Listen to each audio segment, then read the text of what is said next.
రైతు సోదరులందరికీ నమస్కారం. నేను మీ గోపిరెడ్డి. మీరు చూస్తున్నారు జనరల్ గా ఆన్లైన్ లో వీడియోస్ వస్తే వాటిని చూసి మనం ఇన్స్పైర్ అయిపోయి మందులు కొట్టడం గానీ లేదంటే ఏదన్నా పని చేయటం గానీ ఇటువంటివి నవ్వే డేస్ లో జరుగుతుంది. ఎందుకంటే టెక్నాలజీ మారింది కాకపోతే నేను చెప్పేది ఏంటంటే రైతు శ్రమకి తగినటువంటి కంటెంట్ ఉన్న బేస్డ్ వీడియోస్ ని చేయటం రైతు నేస్తం తెలుగు యూట్యూబ్ ఛానల్ యొక్క సొంతం. సో ఈ రోజు నేను చెప్పబోయే టాపిక్ వచ్చేసరికి పత్తికి సంబంధించి. బేసిక్ గా పత్తికి సంబంధించి అంటే పెద్ద ఇంట్రెస్టింగ్ టాపిక్లు అయితే ఏముండవు. ఎందుకంటే ఏదో నోక్రాన్ ఆర్తిను లేదంటే 2-3 రకాల ఎంఎన్సీ కంపెనీ మందులు పెద్ద మందులు ఏమైనా కొడతారు, అంతే. పత్తి అనేది క్లోజ్ అయింది. పత్తి మీద కూడా పెద్ద ఇంట్రెస్ట్ అనేది ఎక్కువ మంది చూపారు. కానీ కొంతమంది ఉంటారు ఇంట్రెస్ట్ చూపెట్టేవాళ్ళు. అటువంటి వారి కోసం అదే విధంగా పత్తి మీద జనరల్ స్టోరీ అనేది ప్రతి రైతు తెలుసుకోవాలి. ఎందుకంటే దానికి సంబంధించి చాలా ఇంపార్టెంట్ స్టోరీ అనేది ఒకటి దాగి ఉన్నది. సో దాని గురించి ప్రతి రైతు తెలుసుకోవడం కోసం ఈ రోజు ఈ వీడియోని నేను మీ ముందు ఉంచడం జరుగుతా ఉన్నది. ఈ వీడియోని ప్రతి ఒక్కళ్ళు పత్తి సాగు చేసే ప్రతి రైతు చివరి వరకు చూడండి. అద్భుతమైన కంటెంట్ అయితే మీకు అందుతుందని నేను మనసారా కోరుకుంటున్నాను. సో వీడియోలోకి పోయే ముందుగా జనరల్ గా మనం చూసుకున్నట్లయితే 1990 ఆ కాలం అంటే మన తాతల కాలంలో ఎక్కువగా పత్తి మీద ఏం కొడతారంటే నోక్రాను, ఆర్తిను, జులాను, ఎకాలక్స్ ఇటువంటి మందులు కొట్టేవాళ్ళు. ఆ తర్వాత కాలం మారే కొద్దీ కొంచెం ముందుకు అడిగేస్తే ఇమిడా అనే ఒక మందు ఉంటుంది. అంటే కాన్ఫిడార్, సూపర్ కాన్ఫిడార్ అంటారు ఆ మందు. దాని తర్వాత నోక్రాను, ఆర్తిను, దాంతో పాటు సింథటిక్ పైరిథ్రాయిడ్స్ మంట మందులు కొడతా ఉంటారు. ఆ తర్వాత ఇంకొంచెం అడుగు ముందుకేస్తే ఫ్లోనికెమిడ్ అని ఉలాలా అనే మందు వచ్చింది.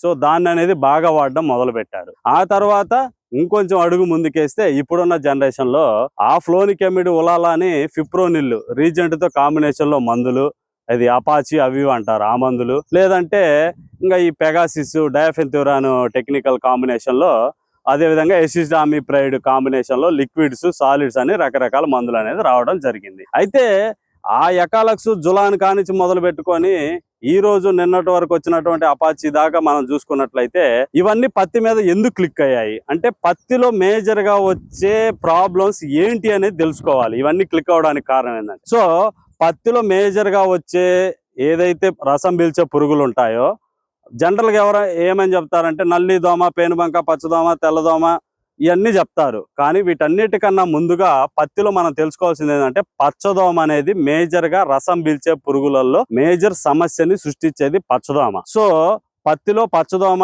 దాని తర్వాత పేనుబంక అనేది మేజర్ సమస్యగా ఉంటది. ఆ తర్వాత ఇది ఎన్ని రోజులు ఉంటది అంటే 40 నుంచి 50 రోజులు ఆ దశ దాకా ఉంటది. ఆ తర్వాత గోడా పూత అనేది స్టార్ట్ అవుతాది. ఈ దశలో మేజర్ గా సమస్య ఏముంటదంటే గులాబీ రంగు పురుగు సమస్య అనేది ఉంటది.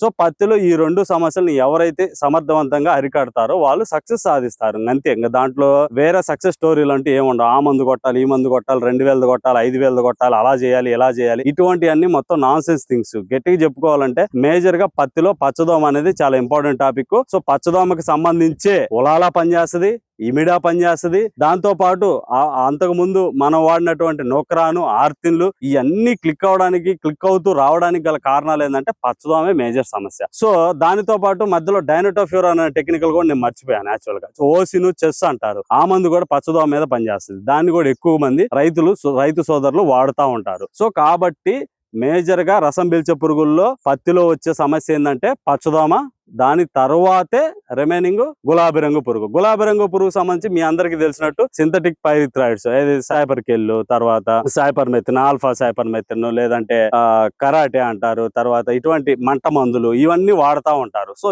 వీటి వల్లే కంట్రోల్ అవుతుంది. గులాబీ రంగు పురుగు మామూలు వాటికి కంట్రోల్ అవ్వదు. సో ఈ రెండింటి సమస్యలకు సంబంధించి మాత్రమే తెలుసుకోగలిగితే రైతు అనేది గట్టెక్కుతారు. సో మనం చూసుకున్నట్లయితే పత్తిలో ఇక్కడ చూసుకున్నట్లయితే గోడ, పూత, కాయ మొత్తం 3 దశలు అనేది ఇక్కడ మీకు అగపడడం జరుగుతా ఉన్నది. సో ఇది వచ్చేసరికి కాయ దశ.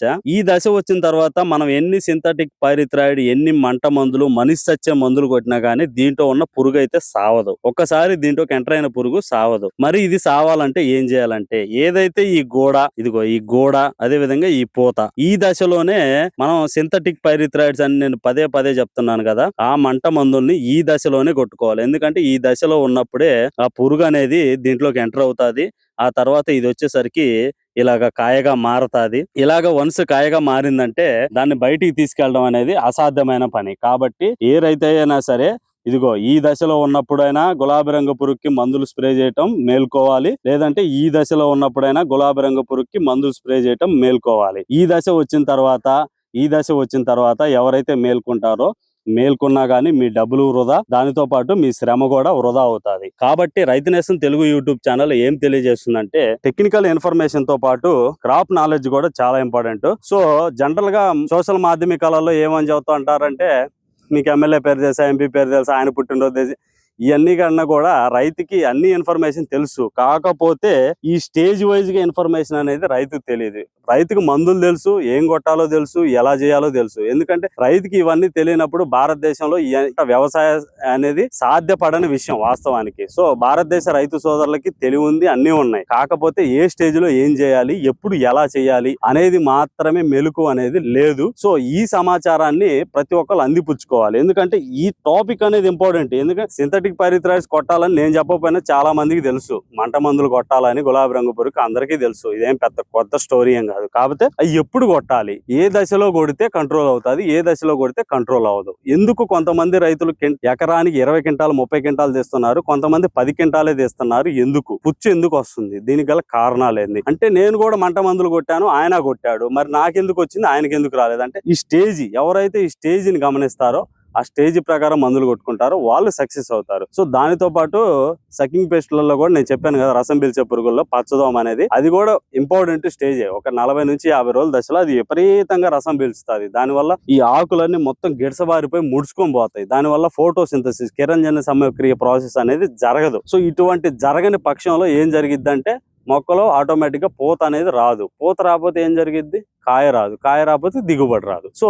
వీటన్నిటికీ ఇంటర్లింక్ అయి ఉంటాయి ఒకదానికొకటి. కాబట్టి వీటన్నిటిని ప్రతి రైతు సోదరుడు తెలుసుకోవాలనే ఒక తాపత్రయంతో మేము ఇటువంటి వీడియోస్ పత్తి మీదకు సంబంధించి చేయడం జరుగుతుంది. జనరల్ గా పత్తి మీద నా వీడియోస్ చాలా తక్కువ, నేను ఎక్కువగా చేయను. ఎందుకంటే చాలా మంది రైతు సోదరులు డౌట్స్ కూడా పత్తి మీద చాలా తక్కువ అడుగుతూ ఉంటారు. కానీ బేసిక్ సమాచారం అనేది ప్రతి ఒక్కరికి తెలియాలి. కాబట్టి సో నా వైపు నుంచి కూడా నాకు తెలిసిన నాలెడ్జ్ ని ఎటువంటి తప్పులు ఏమన్నా చెప్పున్నా కానీ ప్రతి ఒక్కరికి క్షమించాలని కోరుకుంటున్నాను. దానితో పాటు పత్తికి సంబంధించి మీకేమన్నా ఇంకా డౌట్లు ఉన్నా కానీ మన రైతు నేస్తం తెలుగు యూట్యూబ్ ఛానల్ అయితే సంప్రదించవచ్చు. ప్రతి ఒక్కరికి ఆ డౌట్స్ అనేది ఖచ్చితంగా క్లారిఫై చేయడానికి 100% రైతు నేస్తం తెలుగు యూట్యూబ్ ఛానల్ అనేది ఎప్పుడు మీకోసం వేచి చూస్తూ ఉంటుంది. ఇప్పటి వరకు రైతు నేస్తం తెలుగు యూట్యూబ్ ఛానల్ ని ఆదరిస్తున్నటువంటి ప్రతి రైతు సోదరికి నా హృదయపూర్వక ధన్యవాదాలు. దానితో పాటు రానున్న రోజుల్లో మంచి కంటెంట్ వీడియోలు, అదే విధంగా పత్తిలో ఎక్కువ మంది బయో మందులు కూడా ప్రిఫర్ చేస్తూ ఉంటారు. ఎందుకంటే ఏదో 1000, 1200 పెడితే ఒక స్ప్రేయింగ్ కంప్లీట్ అవుతుంది. ఒకటి రసం పిలిచే పురుగులకి, ఇంకొకటి ఏదైతే మన గులాబీ రంగు పురుగు ఉందో దానికి స్ప్రే చేస్తే కంప్లీట్ అవుతుంది. కాబట్టి పత్తి మీద ఎక్కువ ప్రయారిటీ ఉన్న వాళ్ళు, బయో మందులకు ఎక్కువ ప్రయారిటీ ఇచ్చేవాళ్ళు, అటువంటి వారి కోసం కూడా